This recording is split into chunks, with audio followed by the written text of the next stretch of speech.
Okay, good afternoon, everyone. I hope you had a nice lunch. In just a moment, we're going to be hearing from the experts for the detail in this next topic.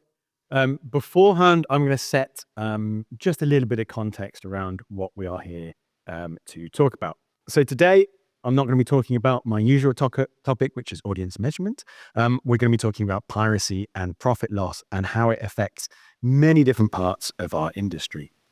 First, a little bit of context. So piracy over the last 15 years was improving. Back from the sort of anarchy of the noughties and some really sort of extreme circumstances, we have thankfully seen actually a fairly sharp decline in piracy overall. However, today that's not the case. There was a turning point around 2020, just at the cusp of the COVID-19 pandemic. And since then, we've seen rises in every area of media and beyond. So today, every year since 2020, we have seen increases in piracy of television, of film and music. And there's clearly learned consumer behaviors which are taking effect, because we also see books, publications and software seeing higher and higher rates of piracy. And we can also show that on a per capita basis. So it's not just because there are more people, there's more piracy per person as well. And you can see around this point, and there is some element of studio strategy teaching consumers as more and more content is ring-fenced. You can see a marked rise, and this continues to the present day. So per capita, as well as overall, we're not necessarily in a crisis point today, but it is the perfect opportunity to be extremely vigilant before we return to the anarchy of the noughties. I always deal with consumer perceptions. That's kind of my gig. So I always look back to how consumers are thinking and feeling about this. And there's some really good data that's available from European studies and, of course, ECCnet as well. So consumers are changing their perceptions. The evidence is clear. Around a third of EU citizens are now visiting illegal sites, downloading or streaming online, and they're conscious of these behaviors. There's a lot of consumers who, in fact, are doing this accidentally, so that number is even higher. Good news is 83% kind of know it's wrong. 83% do say that if there's a legal opportunity to consume this data, this content, they will do so. However, there's still this kind of growth in the moral gray area. 35% now find piracy acceptable, which is up from about 20% just a few years ago. And it's the younger generations who are doing this more. So nearly half of everyone under 25 is consuming some kind of illicit content. They cite availability, cost and quality. We'll have a debate about that in a moment. But it's also important to remember that these consumers who are engaging in piracy are also consumers of legal content. So 60% of those who are downloading or using pirate sites are also buying content. They cite quality and selection being key motivators, and also say that they do recognize that legal sources are better in terms of quality and user experience. Most pirates will cite cost as a motivator. Of course, who wouldn't want this stuff for free? And there's a particular problem around sports piracy. So around 10-12% of illegal streams that we see being consumed are for sports content. That's enough from me. I'm going to turn to my panel. I'll first introduce them a little bit, and then we'll get into the bread and butter. So, panelists. I thought for this audience, I'd just kind of explain to them a little bit about why we're here and why piracy is such a relevant and interesting topic for you. So, Miruna, if you'd kick us off. With pleasure. Hi, everyone. First of all, thank you so much for thinking of the Audiovisual Anti-Piracy Alliance, that we have something to say in such an important event such as NEM. I've been looking at them from the outside in for a long time, and I'm so happy and grateful to be with you today. So about me, I am the Executive Director of the Audiovisual Anti-Piracy Alliance. The Alliance was established 20 years ago, and it is unique in the sense that the Alliance represents not only right holders, but also the entities that produce technical solutions for the right holders to actually enforce their rights online. So basically on the anti-piracy value chain, if you will, the Audiovisual Anti-Piracy Alliance represents everyone, so therefore has knowledge from a right holder perspective, such as commercial television, pay TV operators that broadcast sports leagues, and of course the contractors that do the actual work. We do everything from training of law enforcement to lobbying, because indeed piracy is a monster with many heads that need to be tackled on all levels. So that's me. Perfect. Thank you. Niklas. Thank you, Jonathan. And I would also like Miruna to thank CME very much for inviting me. It's my first time here. I hope it's not the last one. Probably depends of how well I do on this panel. Basically, I work for the Association of Commercial Television, where I'm an advisor, mostly in charge of issues relating to copyright, basically. And the Association of Commercial Television is basically a trade association that represents the major commercial broadcasters in Europe. So among our members, we have people like Sky, like RTL, but we also have members that are based in Croatia, such as United Media, RTL, and also the big SVOD platforms that are active in Croatia are also among our members. Perfect. Thank you. Siniša. So it's a pleasure to be here. It's not my first time to be at this panel, but I'm glad that this year we discuss about the piracy. I'm representing Croatian Telecom, member of Deutsche Telekom Group, which is a leader of telecom services in Croatian market, and I'm a board member there now for quite some time, leading strategy, business development, government and regulatory affairs, legal affairs, and some other stuff which is not relevant for today's discussion.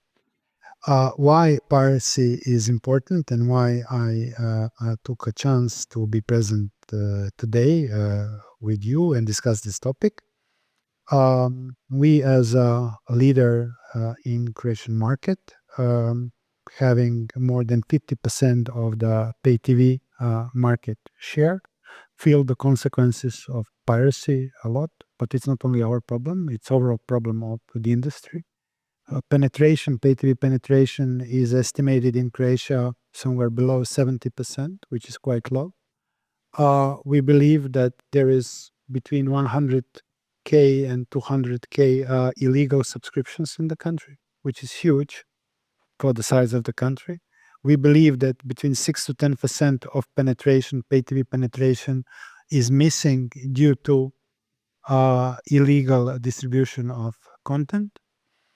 And the means to fight piracy in Croatia are very weak. And my participation here today is a pledge towards more efficient system, which is going to lead us to a fight against the piracy in Croatia. But I am going to talk about this more later on. Exactly. We'll call on that very specifically. It's a big part of why we're here. Adrian, what's Telemach's stake in the game? Hey, hi everybody. Well, regarding them, I'm here from the first day, and this becomes a usual. I like to see NEM growing every year, getting relevance and size.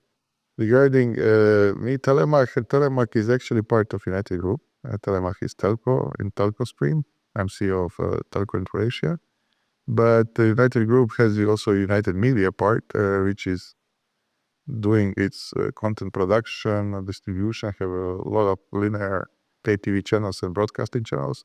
So kind of together with us, with telco and distribution, we are kind of covering the whole chain, and there is a lot of value lost in that chain concerning privacy topics and illegal streaming and all this. And this is the topic today that we are all interested in, how to help and maybe move something forward.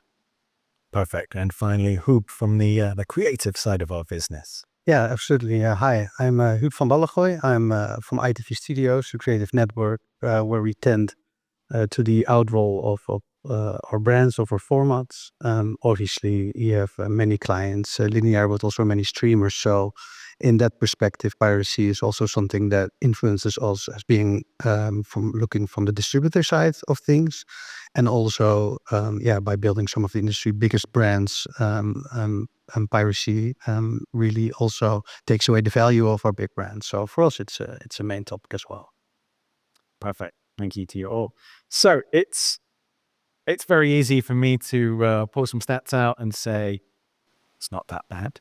But stats often really hide what's going on at the sort of the narrow end. It also covers up the detail and perhaps real world experiences. So let's start there. Adrian, I'm going to pick on you.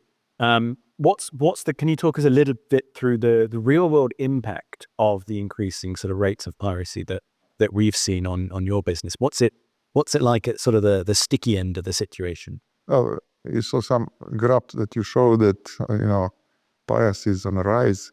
So definitely the problem is growing. It's not solving itself. And obviously the legislation and the things that are done currently are not sufficient to stop it. So as mentioned, there is an entire chain. And I think the piracy by itself influence, from producers, intellectual rights, distribution, even the government, taxes paid, and it makes a society which you don't have a fair market conditions, and by itself gets a social and economical influence negative on society. Also, of course, the technology these days is technological transformation is actually helping it. I would say the fragmentation of a lot of content providers and it's also making people easier to say, okay, I'm paying this, I need this content extra, I'm fine to illegally get it. So this part of let's say transformation of industry is helping. Also the big tech is helping because these days you can get, I don't know, app or streaming service or CRM or in cloud easily.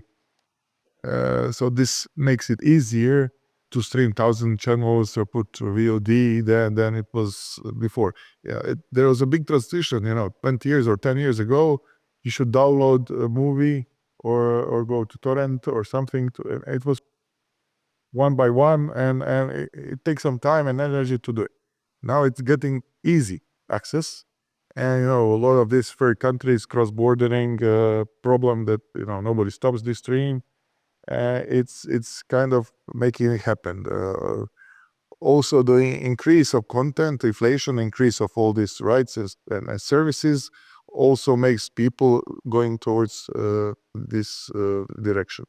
So I think the problem is also from EU side, which is kind of recommendation more, not really pushing it and executing it, right? We have some good examples like Greece or Italy, or which I'm aware of. It goes to can you stop streaming illegally when it happens? And if you don't have jurisdiction, or I will now tell some third country where somebody builds his server and streams it, you have to cut the stream in your own country. And for that, currently you have to go on the port. This will take you a couple of years, and you have this 1 hour live event. So unless you can really stop it in, I don't know, if we are talking about football game, this 1 hour, this fast stopping, that whole situation, once you find the illegal streaming, you can stop it in like half an hour. You don't really actually deal with it. I think all these bits and pieces are helping this piracy that it grows over the last couple of years. Yeah, and I think that's an especially good topic. I'll draw on it directly in terms of how we can actually employ more efficient systems. First, I want to talk a little bit about some of the solutions that are becoming available now. So Miruna and Niklas, we've just passed the Digital Services Act, which takes over some slightly aging legislation. It's about 20 years old now. How does that compare? How do we what kind of new tools and options do we have available to us now, post the DSA? Well, perhaps if I can start with the very old legislation that you referred to, the e-commerce directive that was adopted in 2000, it's important to understand that the e-commerce directive wasn't an anti-piracy tool in and of itself, but it's an important paradigm that it set, because basically what it defined is the liability or non-liability that apply to some of the intermediaries, like an internet service providers, for instance. And at the time, basically in 2000, the overall objective was to really encourage a nascent internet industry to develop. So that's why they put in place three basic safe harbor. One was for mere conduit, the idea that you're not, as a telecom, responsible for what goes through your channel, but if you're active in it, you might become liable and responsible. And then there was another one which is a little bit relevant nowadays, which was about caching, and a third one that remained extremely important, which is basically the kind of liability that applies to basically hosting providers. And we have to remember that at the time when that directive was adopted, the big giant tech company that we deal with today, Google, Meta, Facebook, basically they did not exist. So we were a bit frustrated in Brussels when basically the e-commerce directive was reviewed and became the Digital Services Act in 2023, because now the situation, of course, had changed. We had these giant tech players that we thought were not helping at all with dealing, for instance, with piracy. And we did get a little bit some new provisions in the DSA, for instance, when it comes to notice and action and how people should react when it receives notices of basically illegal behavior taking place online. That was a progress, but at the same time, we felt that the safe harbor themselves, that I prefer to call liability privileges, basically are still in place. And what is the idea of protecting huge companies like Meta or Google with liability privileges now that we're in 2025, basically? But Miruna, maybe you have anything to add here? Yeah. And so basically what the Digital Services Act did was simply have the same three types of intermediaries that have the same liability privileges or exemption from liability. However, the DSA introduces it doesn't address IP only, and this makes it quite sensitive. It makes it difficult because it addresses all illegal content. It can't be as simple as addressing IP, because we all know that the big companies that have been fighting against IP have put this in policymakers' mind, that if we fight IP, we harm freedom of speech. So this fear still lingers in Brussels a little bit. So we have an incremental set of obligations that goes through smaller to bigger and very big players like the Googles and the Metas and etc. that have a lot of obligations, while the actors that are crucial for piracy nowadays, the VPNs, the content distribution networks, these actors weren't even looked at all. And these actors present themselves either as hosting, either as caching. They can be both, they can be neither, depending on what's best for them. And I'm not saying that these actors are the ones that are, looking for loopholes. But rest assured that if we don't, even if we have this legislation, and not only do we have the DSA, but we also have, at the time, we advocated for a new instrument, for a vertical instrument to depart from the DSA that will address specifically live content. The Commission at the time refused to have a legal instrument, saying that they were not ready, that we should wait to see how the DSA performs. And now we have a recommendation that tackles live piracy. And I want to ask, maybe if you allow me, a question, not to the audience, but to my fellow panelists. Since 2023, since the Commission proposed this recommendation against piracy of live content, where they encourage content distribution network, where they encourage VPNs, payment services, even hosting services to introduce measures to fight illegal content, have things improved in Croatia? No. That's No, what we and that's say. my point. This is why we are here, and we are trying to raise our voice towards stakeholders, towards the government, to change something. I mean, the problem how we see it is the best solution would be that Europe is united on this problem. Huh? But it's not. It's full of recommendations, many regulations regulating this topic, but very fragmented at the end of the day. Some countries are having one approach, some countries are having another approach, some countries do not have an approach, okay? Do not have an approach. And what we would like to state and raise our voice as an industry that our country, Croatia, has to have an approach. We started as an industry a discussion with the government last year. We hope that things are going to move. What we expect is efficient system of blocking illegal content, which will not be relied upon the courts because this lasts forever with uncertain outcome. We need to have a system which is going to be faster, much faster and efficient. We need to have the campaigns on education because still the understanding, I mean, people understand that this is illegal, but the notion of it's too weak. So we need to invest into education and awareness. And we need to think about penalizing not only criminals who are behind that, but also the ones who are abusing illegal content for their own benefit, like bars, restaurants, and it's pretty evident thing when you come to a bar and seeing a stream which is not legal. I mean, you can recognize it. So we are not for that we penalize like in some countries end consumers. I think that this would create the alienation towards our industry. But the ones who are abusing it, well, absolutely yes. So once again, we are raising our voice and expecting changes in our country. Hopefully, those changes are going to come on European level as well. Let's talk about that. There's a lot to unpack there. I want to jump in on just one aspect of it. You talked about consumer education.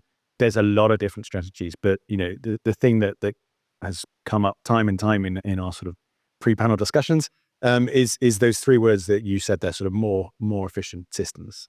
And Niklas, I think you're nodding your head to that comment. But like let's take that as something that can be done, as something actionable. You can't wait 2 years for a court order to take down content because the damage is done in a week. So you need something that is accessible, instant, accurate, usable. How do we get there? Niklas, I'm going to pick on you. Well, I thank you for doing that, because there is indeed, listening to you, Siniša, I'm thinking the nice thing is that there is a window of opportunity right now. And the reason why I'm saying this is that basically this recommendation that, for instance, Miruna was talking about, unfortunately, it's only a recommendation. So what can you do? But the thing is that there is now a specific rendezvous clause that has been put forward by the European Commission, which is the only institution at the European level that can actually propose legislation to the European Parliament and the member states. And basically, they have a deadline by the 17th of November of this year to basically get back to stakeholders to with potential concrete legislation that they would put forward. And all of this would be based on an analysis that they're currently have requested from the EU IPO that is based in Alicante, that is basically provide them with data about the phenomenon of live piracy. So there is a window of opportunity, and we really much hope that we will see actual proposals about injunctions, dynamic injunctions, live injunctions, potentially after the 17th of November deadline. So maybe your hopes will come to fruition. Yeah. That's one aspect, and I fully agree with you. But also, I'm stating that we also need to do something on a local level, not waiting for European Union and European Commission, because there are examples in Europe which are battling piracy better than we do here in Croatia. And a problem in Croatia is increasing. And I would say in the last few years, exponentially increasing. So we saw illegal streamers with the offers of €4, all content you can imagine. And Adrian and our company, buying content, paying content to content owners a lot of money, and then not being able to monetize it. This devalues entire thing. And when you have 100 to 200,000 such users in the country, then this is not anymore incremental issue. It's a huge problem. A country of 3.8 million. So 3.8 million. Yeah, it's huge. But it's also, you are paying people, you are paying taxes to government, you are paying collective author rights agencies. So there are a lot of people that are losing value here. But there is this social issue that you said that a lot of people kind of wouldn't consider that this is illegal 80%. But to that same statistic, as I recall, there is a social thing that the young people are more willing to it's kind of, they don't feel it like stealing. It's getting like a normal, 40% per country. Yeah. They won't steal a coffee for €5. That's a stealing in a cafe bar, but they will take this. So this educational part of really a society that's wrong kind of blurs and disappears in a daily job. It becomes normal. It's really interesting you say that, because those same 45% of the under 25s, once they pirated television, they'll pirate books, they'll pirate software, maybe they'll pirate coffee in the future, but we hope not. Huub, I've not called on you yet. You have how provocative can I be? Not that provocative. You as a sort of creative producer have sort of a few more tools perhaps available when you're dealing with piracy. Not only obviously it's affecting margin, and especially when we think about that 10%, if you convert that from revenue to margin, it's a huge number. But you've been kind of or ITV in general has been engaging in some quite creative ways to deal with these kind of problems, and perhaps even sort of turn them to your benefit. I'm wondering if you could perhaps talk a little bit about that. Well, I mean, I think in general, besides the very obvious income loss, it's also that for us as a distributor, so it's very interesting to hear your perspective on the other side. And as you were saying that you're paying for content, we are one of those content owners. And what we do by distributing our catalog, we build together with our clients, with our partners, we build really big brands, right? Whether it's The Voice or Love Island or Hell's Kitchen, we put a lot of effort with our clients into building these brands, meaning recognizable format beats, a logo, graphics, the core format DNA. We protect it, and this way we supercharge these brands. Very consistent. I mean, we're active in over 75 territories, so and we put value in the value chain of these brands. And then when content gets pirated, when we sell Love Island to a streamer and people pirate that streamer, it takes away the value away for our clients. Very interesting to hear the creation example here, because obviously we see in many countries different methods. And as a distributor, we would always advocate for very robust, good systems, cooperating closely with legislation to really prevent piracy from happening. And of course, you already mentioned a little bit earlier about the gray area. And when we're talking about fan-centric content, obviously The Voice, we at ITV Studios, we just opened a new label called Zoo 55, who is actually monetizing our voice content. And this is a big multi-channel network on YouTube. When fans start to use your content, that's obviously not piracy. That is obviously feeding back into the marketing value. So there are different angles to this topic. But the sheer piracy you guys are talking about, and especially the numbers in your markets, that's an absolute danger to us all, from broadcaster to content owners to distributors, and we have to address that. Another good example in the similar space is perhaps Formula One. For the first time, have allowed the audiences that were doing this anyway, or the people who are doing this anyway, to post longer clips, and they've seen an increase in advertising value for the brands. So perhaps there are sort of holistic solutions here as well, which lets me pivot back to Adrian. You've talked around, quite a few areas.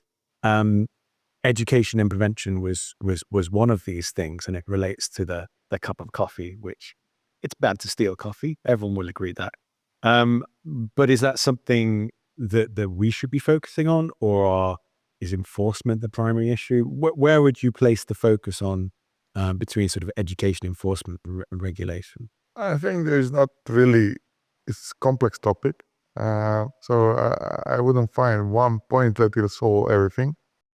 So I think it's a mixture of a lot of things.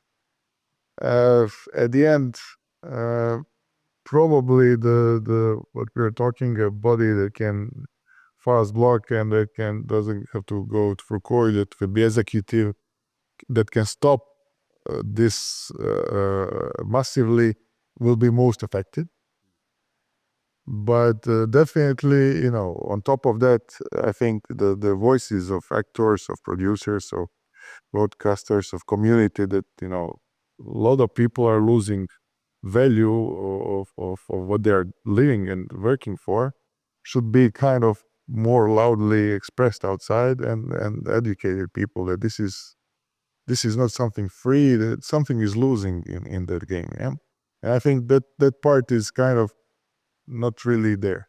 So I think it's hard for us to be education, but I think there are different pillars in society, that should come.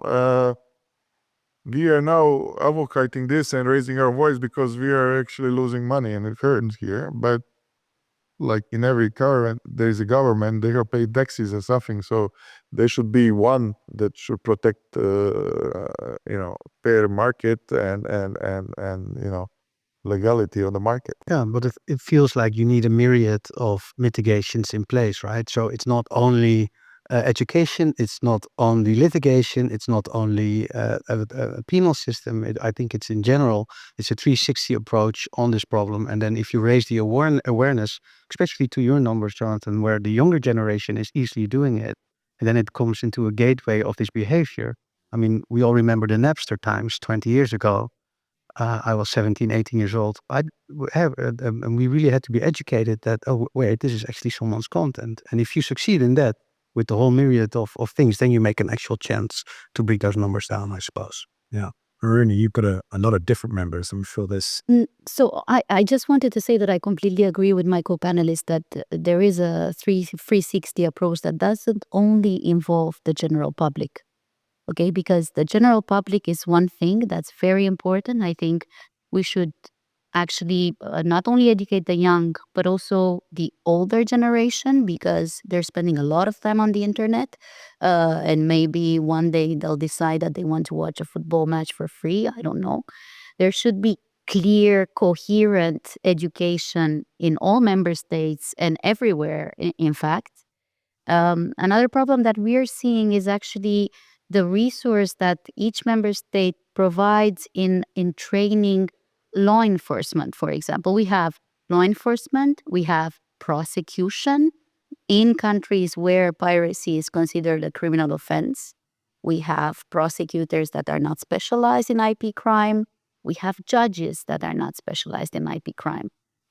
So there is a lack of resource and let's say a scarcity of specialization on all levels, and we obviously can help with that together with the regional and global bodies such as the European Intellectual Property Office or the World Intellectual Property Office. They do such trainings for judges for across the world, etc. But we need to be involved. And then obviously there's the lack of understanding that happens at the political level, where politicians, they see, oh, this is not a popular topic with my electorate. I better stay away from that one. And so there's education at absolutely all levels that needs to happen. So that's all I wanted to. On that topic, you called out Spain as a quite a good example about this. Yesterday. Me encanta España, lo siento. Yesterday. Yesterday. Spain used to be I'm thinking back to my analyst days sort of 15 years ago, we would advise people not to launch in Spain because piracy was such a problem. They've done a good job. So what can we learn from what's gone in Spain that we could apply to other markets? I think Spain at one point took a decision and understood that there is an opportunity for a lot of investment to happen in the audiovisual sector. Spain has a booming audiovisual sector. There's much investment in Spain. If anyone was here in the panel from this morning, you would see that even international streamers have as their most favorite terrain to invest in Spain because of the scenery, because of the actors, because of many, and of course the financial conditions. They have, of course, huge football, almost like religion with La Liga. And I think they took a decision at one point. This is part of our culture. This is part of our cultural assets. This is our richness, and we need to protect it. And I think it was 10 years ago where through the Ministry of Culture, they started a campaign. It was education and legal campaign in the same time, changing of legislation. And these two going hand in hand, they very much improved the situation. Another good example is obviously Italy. Italy has this extremely forward-thinking system run not through judicial authorities, but through an administrative authority that runs a platform that deals with notices that are sent from right holders within 30 minutes. This would be a game changer everywhere in Europe if it would be possible, because 30 minutes, it wouldn't allow pirates to actually broadcast an entire football match or anything, in fact. So how do we do that? What do we do? I mean, I think everyone's agreed that we need better techniques. What do we do next? What's the roadmap? Who wants to take that? Siniša, I think you're pushing for support from So Italian example of Piracy Shield is considered to be most effective in Europe, as far as I understand. You will correct me if I'm wrong.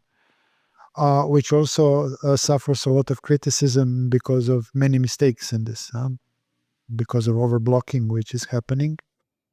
And I think, to be quite frank, although we have a huge interest as an industry to protect ourselves from piracy, and although we seek for a mechanism which should be effective and efficient and timely, I don't think that we should go into extreme. I think that we need to find a balance. Tomorrow, the question is going to be what to do with VPNs and encrypting messages, which are a new terrain for a piracy and for pirates. And here the question is going to be even more present. What about privacy? What about privacy? So what I'm trying to say, we need to find some safeguards and the balance, because we live in Europe and we are democratic by nature, not to endanger our values, but still that the system is still efficient enough against pirates. So first thing is to remove it from the courts, that's for sure. How the process should look like, there are many examples in Europe. They have more, some have more safeguards, some have less. Proper balance needs to be found. For Croatian example, I'm saying, and then to implement it. This would be much better than we have today, which is practically nothing. By the way, there is something which works in Croatia, and this is when a tax authority gives an order to remove some content because they learned that somebody is not paying a tax. Then you have reaction of the state extremely fast, and we are obliged to implement it within hours. Okay, So it's possible. This is what I'm trying to say. It's possible. Huh? Follow the money. Yeah. So I think it's quite clear, the legislative angle as well, what we can do about it. My final question to you guys at the end of the panel, so in a few minutes' time, we've got a captive audience here. I want you to think about what, everybody here is affected by piracy. It devalues content, and that obviously hurts anybody who's involved. I'm going to think about a call to action. I want you to think about a call to action.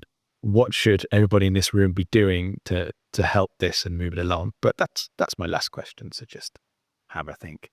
First off, though, I think we're going to move just briefly to some sort of more sort of questions that possibly can be put into place now, and maybe also let's remove some of the improbable answers that we've received. So an example again that Miruna, you talked about was in response to the DSA Act being created.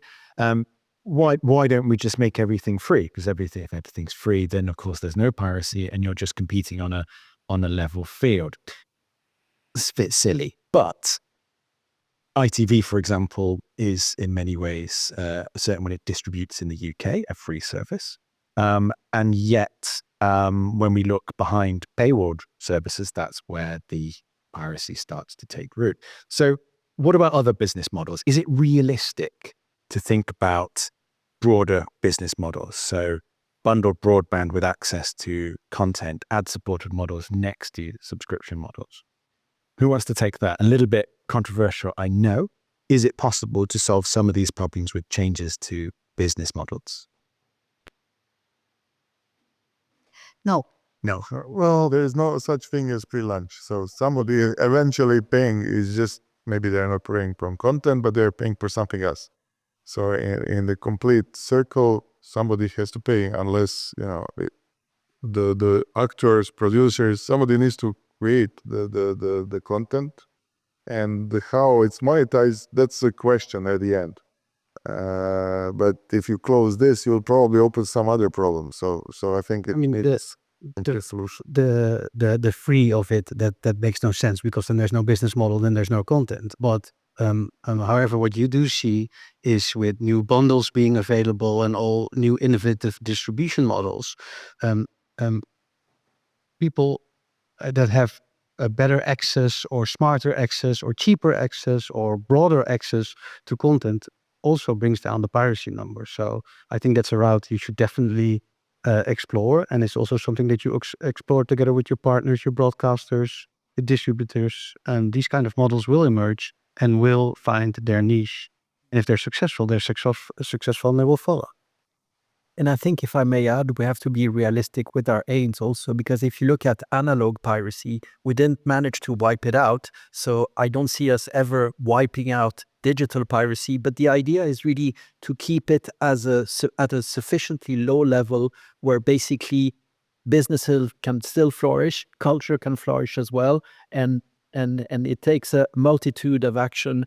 You mentioned regulation, there's litigation also, but we will never get it totally rid of it. But by a balance of various measures, we have to keep it at a level that is low enough to be societally acceptable. In my opinion, once you invest in content, there is an investment that is done and that needs to be recouped. I think we tend to forget that pirates do not invest anything in content. They steal it. It's called theft, and they distribute it in parallel. So nothing can be as cheap as for free, because there's piracy for some of my members is their biggest competitor, simply because they invest so much in content, then someone steals it and competes with them at the same time for the same type of audience. So whenever I hear that right holders should bend themselves over backwards to maybe try to adapt to consumer demand to reduce piracy, piracy is theft. It needs to be seen and treated as such. Feels a little bit to be very provocative, like victim blaming. That's exactly what I was thinking as well. Yeah. But to be frank here, I mean, increasing price of the content and fragmentation of content is increasing piracy. That's a fact, and we can track it. And to reverse it, if the price of the content would be lower and less fragmented, then one could say yes, piracy should reduce. However, I would say this is the last thing we should be thinking of, because still we are, in competitive industries and trying to monetize the value which has been created through content. Before that, system which is around us in the environment should work, be preventive, education should be on a high level, and then I think that the industry could think how to make the content less fragmented and maybe to make it in a way that it is more affordable. So Some maybe think that, and actually before maybe I was not too clear. Before it was kind of individual piracy more. Today it becomes, recently there was some group of people caught by police in Europe, 20, 30 people, millions of subscribers. That's organized crime. That's business. So with the new technology, they're having platforms for thousands or millions of subscribers. So this you cannot tackle point by point. That's really criminal. So if it comes back to individual, then a lot of individuals, it's not convenient, it's hard to do, hard to learn, they are not skilled, it will fall down by itself. So I think it has to become also, from top down, because you are not dealing with individuals anymore. It's a different game ball. Yeah. Perfect. Okay, my last question before the call to arms. I think it's pretty clear that we've talked about a multifaceted approach to this. There's education. There's perhaps more without victim blaming. Perhaps some ways that we can recoup that and benefit from those audiences and explore business models with respect. But whenever we approach these things, there's always costs involved. There's resources involved, and there's a monetary cost. And there's a range of different agencies in the industry. So who should be paying for this? Who should be putting the resources behind it? Is it the creatives? Is it Huub? Is it the people distributing content? Should it be your members building pots to fund this to everywhere? Who bears the responsibility? We all do.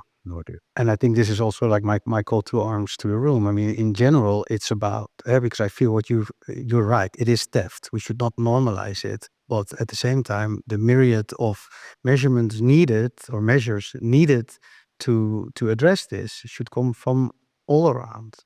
So I think a lot of good work has already been done with organizations like you, who we all should become members of and work together, because that's where the solution is. And if you have a robust system to protect our IP, then you have an enduring business model. And I think that in general is the most important thing. Perfect. Okay, so with that, we are going to go to the call of arms. Huub, does that count as your call to arms? I think so. I mean, cooperation in this safety by numbers, the herding up together as an industry to protecting our IP, that's the way to go. Together with the support of top-down politics, with the support of the education of the user. But in general, the more responsibility we get to ourselves as industry, the more effective we are. Perfect. Adrian, what do you want the good people of this room to do for you? Yeah, I'll just wrap it up what they mentioned. So there is a couple of pillars. One is technological. In a sense that there are some AI tools. Our group has one called Gladiator, defines all this illegal streaming. I think there is technology available to, in a real time, find it. But then you need legislative to be able to stop it. As you mentioned, if somebody really watches 3 games in a row and in every 3 games they cannot get to the end, it doesn't become interesting anymore. So it's kind of executing the right and pass legislation without the courts, which would be immediately. Then there is a third part which is more commercial, which how to if the content is fragmented, can you put it through some platforms that is accessible, all contents that you can be kind of bundles or of stop all in one, and the people can choose, so more accessible, all the content easier accessible, and the education can also lower the need for this. Siniša, we're a little short on time, but I fully agree with what Adrian said. So not to add on this, I think that the resources, you asked about the resources and who should bear responsibility, of course, all of us, but I don't think that the resources are the problem here. I think that more it's about political will. We are tackling general population. It's not easy for the governments to tackle general population. And many people who are doing something which is not right, it's not easy for the government to tackle that. So I think it's more about that, and I think that we need to raise our voice, that we need to influence on the education, and then this is going to be a lesser of a problem for the governments to act. Resources, I don't think it's a problem. perfect. Niklas. Well, I subscribe to all of this, so I'm just thinking, make noise basically, and whether for you making noise is buying a ticket to a football game or a subscription to a video on demand service, whatever, just do it. Don't submit basically to the easier piracy solutions. Perfect. And Miruna, everyone should join the Anti-Piracy Alliance? Of course, but I'm not going to say that. I just want to leave you maybe with a couple of anecdotes. Recently, we had assisted law enforcement in an operation that consisted of 7 member states. So we're speaking about collaboration between law enforcement from 7 European member states that have very different legislation and very different cultural understanding of the protection of IP. They've managed, it was a network that stranded from the UK to Romania that made 200 billion euros a year. In the latest APA study that we had from 2022, only IPTV services hemorrhage 3.21 billion euros from the EU and UK's TV industry, while pirates make a profit of approximately 1 billion euros a year. In Germany, there was in 2022 a VAUNET study that said that piracy in Germany causes a loss to German broadcasters of 1 billion a year and 0.4 billion in taxable income. So let's not forget, it's not. And also, APA has a study that says that there's a 60% chance that each time you access a pirate stream, you will get infected with malware. So it's not really a victimless crime. It's not really risk-free at all. But these are things that we're looking into, and we're increasingly trying to bring to the public attention that it's not just right holders losing money. It's also a societal danger. And I do think that the generalized acceptance of a form of theft is dangerous for us now and will be dangerous in the future. I wanted to talk a lot about the new trends in piracy. I didn't have time at all. It was too short. We'll do another panel. Thank you so much. So you heard it here. Help us fight piracy, and those billions could in fact be yours. Thank you so much to my panel, and a thank you to my audience. Thank you so much. Thank you.